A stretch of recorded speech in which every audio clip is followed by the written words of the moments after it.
In the top stories, St. Kitts and Nevis welcomes humanitarian organization that assists with disaster response. St. Lucia's investment minister downplays concerns about UK visa restrictions, and wildfires in Algeria kill dozens and force hundreds more to flee homes. Hello and welcome to the ZIZ Midday Newscast. Today is Tuesday, the 25th of July, 2023.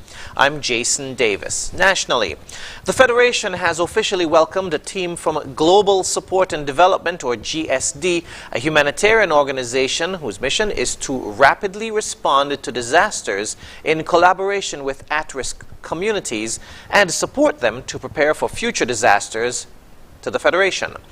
The team will cooperate with St. Kitts and Nevis through the National Emergency Management Agency and the Nevis Disaster Management Department for 2 weeks of capacity strengthening exercises. A welcome ceremony was held on Tuesday morning at the Arrival Hall at Port Zante to celebrate the collaboration between the Federation and GSD. Among those speaking were CEO of GSD Michael Court and Prime Minister the Honorable Dr. Terence Drew. The group arrived on the MV Dawn, a state-of-the-art vessel that will be operating in the Caribbean region for the duration of the 2023 Atlantic hurricane season. Training exercises are scheduled to begin on St. Kitts this week. In other news, we have more information on a recent drug-related investigation. The police have charged Tajon Nisbet of Shaw Avenue for possession of cocaine and possession of cocaine with intent to supply. The charges were laid following the execution of a search warrant on July 21 by the officers of the Anti-Narcotics Unit and the Special Services Unit of the police force on a residence where Mr. Nisbet was found.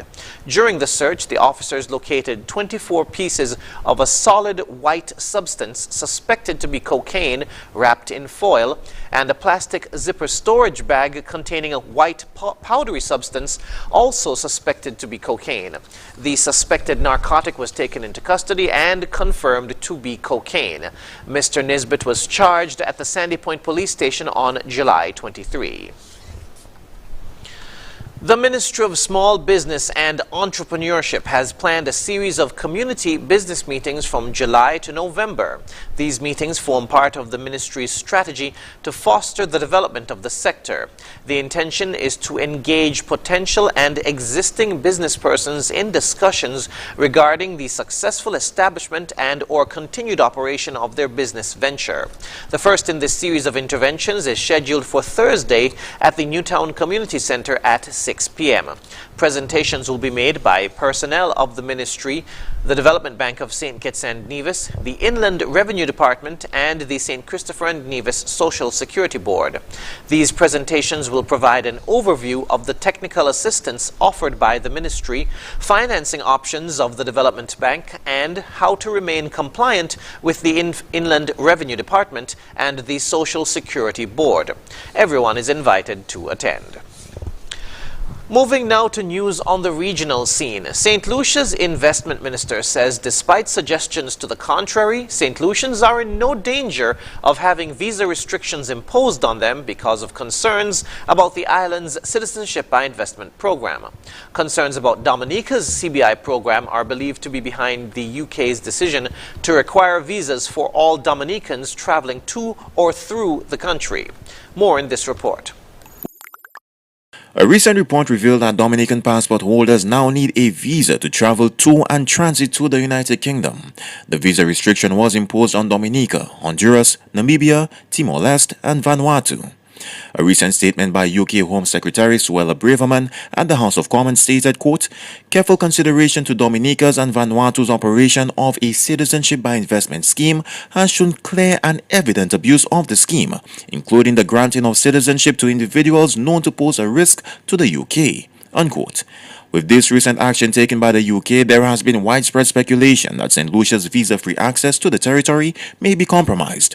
St. Lucia's Investment Minister, Dr. Ernest Hilaire, says there has been no communication from the United Kingdom to give credence to such reports.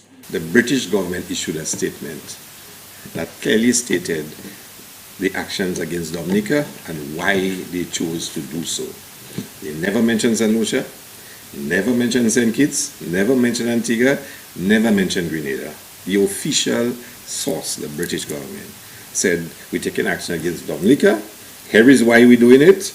We've raised concern with them in the past about the CIP. We've told them about the effect of certain practices, how it can affect our security. Accordingly, we acted in this way.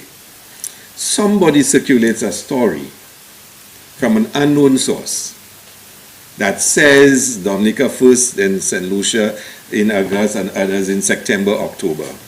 And everybody focuses not on what the official British government said, but focusing on an unknown article that somebody has circulated.